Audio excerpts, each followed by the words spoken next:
શ્રી ગુસાઈજી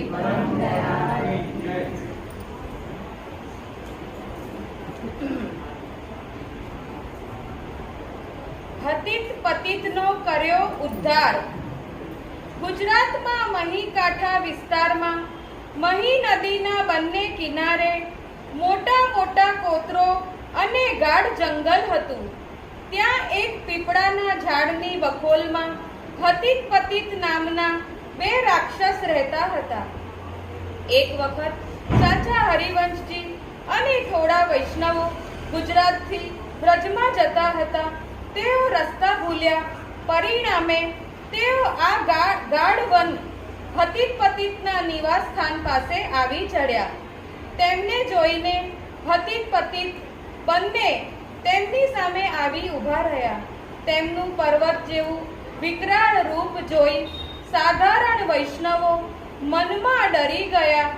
અંદરો અંદર કહેવા લાગ્યા કે આપણે અહીં ક્યાં આવી ગયા? આ કોણ હશે? આપણો રસ્તો રોકીને કેમ ઊભા હશે? ચાચા હરિવંશજી વૈષ્ણવોના ટોળામાંથી આગળ આવ્યા। તેમણે બંને રાક્ષસોને પૂછ્યું, તમે કોણ છો? અહીં કેમ ઊભા છો? બંને કહ્યું, અમે બ્રહ્મ રાક્ષસ છીએ। તમને બધાને અમે ખાઈ જઈશું। તમને ખાવા માટે જે અમે સામે આવ્યા છીએ તો પછી ખાઈ જાઓ ને, ઊભા કેમ રહ્યા છો? તમને ખાઈ જવાની ઈચ્છા તો ઘણી છે, પરંતુ તમારી નજીક આવતા અમે દાઝી જઈએ છીએ, તેથી નજીક આવી શકતા નથી, એટલે થોડા દૂર ઊભા છીએ। તમે નકામા અમારો રસ્તો રોકીને ઊભા છો। તમે અમને ખાઈ શકવાના નથી। અમારા શરીરમાં 14 લોકના સ્વામી બિરાજે છે, માટે અમારો રસ્તો છોડો। તમે સૌ વૈષ્ણવ છો, ભગવાનના ભક્ત છો। અમને તમારા દર્શન થયા છે, તેથી અમને અમારા પૂર્વ જન્મના અપરાધનો જ્ઞાન થયું છે। તમે અમારો ઉદ્ધાર કરીને આગળ જાઓ, અમને પ્રેત યોનિમાંથી છોડાવો। ચાચાજીને બંને બ્રહ્મ રાક્ષસ ઉપર ઘણી દયા આવી। તેમણે કહ્યું, તમે બંને નદીમાં સ્નાન કરી આવો। તેઓ સ્નાન કરી આવ્યા। ચાચાજીએ તેમને અષ્ટાક્ષર મંત્ર આપી તુલસીની માળા પહેરાવી શ્રી ઠાકોરજીનું ચરણામૃત અને મહાપ્રસાદ આપ્યો। તે લેતા જ બંનેના દેહ છૂટી ગયા। પ્રેત યોની ગઈ અલૌકિક દેહ ધારણ કરી બંને ઉર્ધ્વ લોકમાં ગયા। જતા પહેલા બંને ચાચાજીના પગે પડી હાથ જોડી કહ્યું, તમે મહાન ભગવદીય છો, નહીં તો અમારી પ્રેત યોનિની પીડા તમે દૂર કરી શકો નહીં। તમારો અમારા ઉપર ઘણો ઉપકાર છે। અમે બંને ભાઈઓ આજે મોક્ષ થયો છે। ચાચાજી અને સૌ વૈષ્ણવો ગોકુલ આવ્યા। શ્રી ગુસાઈજીના દર્શન કર્યા। ચાચાજીએ બંને પ્રેત રાક્ષસની હકીકત શ્રી ગુસાઈજીને કહી, સાથે વિનંતી કરી, મહારાજ, એ બંને પૂર્વ જન્મમાં કોણ હતા? તેમને શો અપરાધ હતો?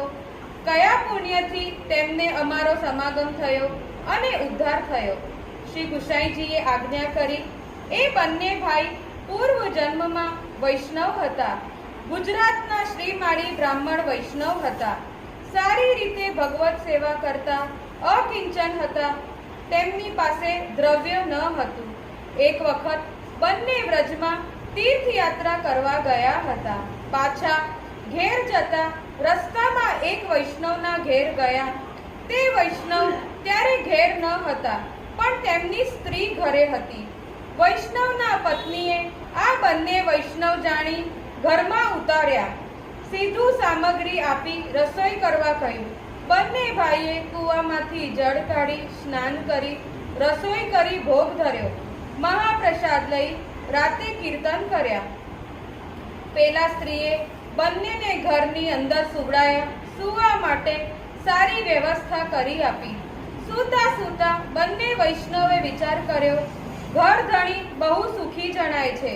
સ્ત્રીના શરીર ઉપર ઘણા દાગીના છે, ઘરમાં બીજું કોઈ છે નહીં।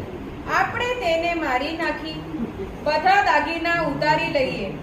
આપણે બહુ ગરીબ છીએ, પૈસાની તંગી રહે છે, તો દાગીના કામ આવશે। વૈષ્ણવ હોવા છતાં તેમના આવી દુર્બુદ્ધિ આવી। તેઓ તે બાઈને મારવા માટે આમ તેમ કોઈક સાધન શોધવા લાગ્યા. એક છરી જોવામાં આવી, એ છરી લીધી. બીજાએ તે બાઈનો મોં કપડાથી બાંધી દીધું. એક ભાઈએ તેની છાતી પર ચડી 2-3 છરી ઘા કર્યા.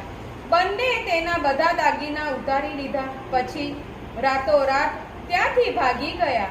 10-20 ગાંવ દૂર નીકળી ગયા. સવાર થતા તે બાઈ ભાનમાં આવી. મોં પર બાંધેલો કપડો પાટો છોડ્યો, બૂમ પાડવા લાગી. આસપાસના લોકો ભેગા થઈ ગયા. ગામના ફોજદારને સમાચાર પહોંચ્યો. તેણે પોતાના સિપાહીઓને આજુબાજુ દોડાવ્યા, પણ પેલા બંનેને પતો ન લાગ્યો. તે સ્ત્રીનો પતિ ઘેર આવ્યો. તેણે બધી વાત જાણી. તેણે પત્ની પર ગુસ્સે થઈને કહ્યું, અજાણ્યા માણસોને ઘરમાં શા માટે ઉતાર્યા? આજ પછી આવી ભૂલ કરતી નહીં. બીજી બાજુ પેલા બંને ઘર તરફ જતા હતા. રસ્તામાં કેટલાક ચોર ઠગ લોકો તેમની પાછળ પડ્યા. નદી કિનારે કોતરામાં તેમને ઘોડવીને લઈ ગયા અને બંનેને મારી નાખ્યા. તેમની પાસેના બધા દાગીના પડાવી લીધા. તે દિવસે તે બંને બ્રાહ્મણ ભાઈઓ બ્રહ્મ રાક્ષસ થયા.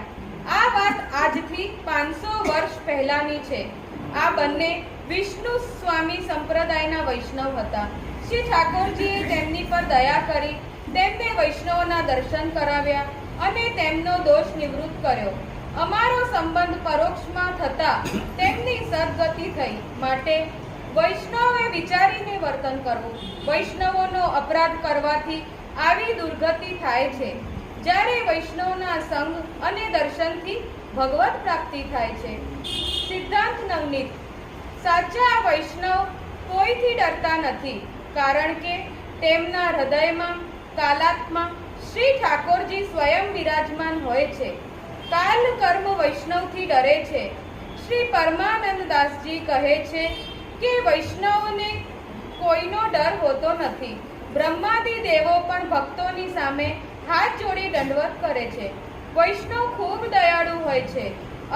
અપકાર કરનાર ઉપર પણ તે ઉપકાર કરે છે. તેઓ જન્મ મરણના અપરાધોમાંથી છોડાવે છે.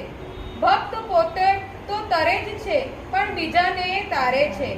તેઓ ખૂબ જ કોમળ સ્વભાવના હોય છે. એવા ભક્તોના દર્શન અને સંગ થતા દુષ્ટમાં દુષ્ટ જીવનો પણ ઉદ્ધાર થાય છે. વૈષ્ણવે પૈસાના કે બીજા કોઈ લોભથી કદી પણ અધર્મ કરવો નહીં. કોઈને પીડા આપવી નહીં. કોઈની હિંસા કરવી નહીં. અનીતિનું ધન લૂંટવું નહીં. હંમેશા નીતિ અને ધર્મથી ચાલવું. જે નીતિ અને ધર્મ ચૂકે છે તે ભગવાનનો અપરાધી બને છે. તેની હંમેશા દુર્ગતિ થાય છે.